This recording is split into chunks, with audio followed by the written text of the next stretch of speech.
Mummy અમે મોલમાં જઈએ છીએ, હમણાં થોડી વાર રહીને આવી જઈએ. કાંઈ વાંધો નહીં, ગાડીની ચાવી ને ગાડીના પેપર આપતો જાજે. ગાડીની ચાવી અને પેપર?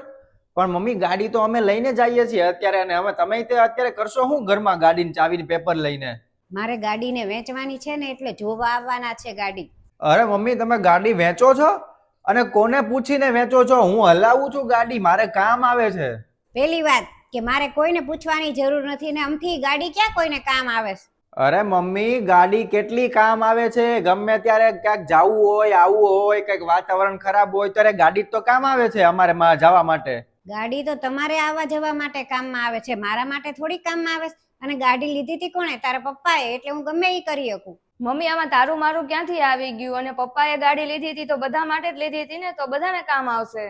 મનીષા, ગાડી તો ખાલી તમારા આવવા જવા માટે જ છે, મારા માટે નથી. અને જો મારા માટે હોત ને તો હું કોઈ દી વેચત જ નહીં.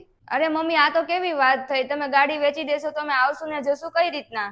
અરે આ રિક્ષાયું છે, બસ છે, ટ્રેન છે, ગમે એમાં જાવ, મારે હું. લાગે છે ભાભી ને મમ્મીનો મગજ નથી ઠેકાણે. અને મમ્મી આ પોતાની ગાડી હોવા છતાંય અમે શું કામ ને રિક્ષામાં ને બસમાં ને ટ્રેનમાં ધક્કા ખાઈએ? જોયું ને, તમારે જવાનો વારો આવ્યો બસમાં કે એમાં તો તમને કેવું થયું? હવે તો મને કેવું થયું હોય છે. ભાવિન, માસીની તબિયત ખરાબ છે તો તું મને ગાડીમાં માસીના ઘરે મૂકી જા ને. મમ્મી તમને ખબર તો છે આપણે ત્યાં માસીના ઘરે કેટલી ગલી ખાંચા છે, ત્યાં ગાડી નથી જાતી, માંડ માંડ જાય છે ગાડી, છે બહાર રાખવી પડે છે. એક કામ કરો તમે રિક્ષા કરીને વયા જાવ ત્યાં. તું તો એવી રીતે કેસ કે જાણે ત્યાં કોઈ રહેતું જ ન હોય. કાંઈ નહીં, એની ગલીમાં તો આસાનીથી ને જાય છે ગાડી બધાયની. અરે મમ્મી એટલી તો મને ખબર પડે છે કે ત્યાં બધાય રહે છે, બધાય પાસે ગાડીઓ છે, તો જાતી તો હોય જ તે ગાડી. પણ કેટલી ગર્દી હોય છે ત્યાં, એમ કહું છું હું. ક્યાંક ને ક્યાંક પાછળથી કે આગળથી ક્યાંક અડી જશે ને તો ખર્ચો આવી જશે. કાંઈ વાંધો નહીં, તો હું રિક્ષાથી વહી જઈશ, બીજું હું. ભાવિન, હા બોલ. ભાવિન મારે બજારમાં થોડુંક કામ છે તો તમે ગાડી લઈને મૂકી જાવ ને. હા હા કાંઈ વાંધો નહીં મનીષા, મસ્ત આવી તે મમ્મી જાય છે માસીના ઘરે, તો આપણે બે ગાડી લઈને વ્યા જઈએ બજારમાં. વાહ ભાવિન વાહ, ત્યાં માર્કેટમાં કેટલી ગર્દી છે, ત્યાં તારી ગાડી સહેલાઈથી વહી જશે. અને અહીંયા જ્યાં માસીના ઘરે જવું છે તો તું તો એમ કેતો હતો કે ત્યાં તો બહુ ગલી ખાંચા છે, ભટકાય, નુકસાન થાય. અહીંયા નહીં થાય નુકસાન? ખરેખર તું તો બહુ બદલાઈ ગયો છું. આમાં બદલાવાની ક્યાં વાત છે મમ્મી? તમને ખાલી ગાડી લઈને માસી ત્યાં નથી લઈ જતો એમાં તમને ખોટું લાગી ગયું. તું તો દર વખતે મને ગાડીમાં લઈ જવાની ના જ પાડે છે. આની પહેલા મેં તને કીધું તું ખબર છે ને કે મને પાર્કમાં લઈ જા, તોય તે ના પાડી હતી.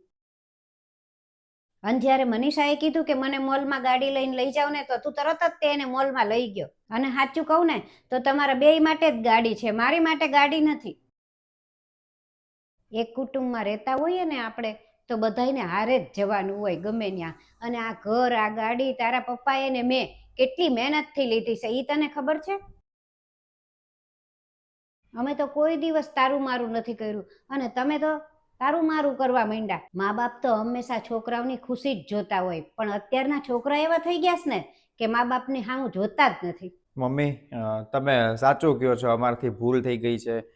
કદાચ જાણતા કે અજાણતા અમે ખાલી અમારું જ તે વિચાર્યું, તમારું વિચાર્યું જ નહીં કે તમારે તે ક્યાંક જવું હોય, આવવું હોય, ઘણી બધી મુસીબતો કે મુશ્કેલીઓ આવતી હોય રિક્ષામાં ને એમાં જવા માટે, આ તડકો, વરસાદ. તો હવે એવું નહીં થાય એનું ખાસ ધ્યાન રાખશું અમે. એટલે અમારે છે ને આમ તો ગાડી રાખવાની જ તે હવે કોઈ જરૂર નથી. એક કામ કર મનીષા, મમ્મીને ચાવી આપી દે. ના ના, ગાડીની ચાવીની મારે કોઈ જરૂર નથી. આ તો એટલા માટે કે તમને તમારી ભૂલ સમજાય એટલા માટે મેં કીધું તું. અને છેલ્લે એક વાત તને કહી દઉં કે જ્યારે આપણે એક કુટુંબમાં રહેતા હોય ને તો બધાની આપણે ધ્યાન રાખવું જોઈએ. ખાલી એકનું કે બેનું ધ્યાન નહીં રાખવાનું, બધાયનું ધ્યાન રાખવાનું.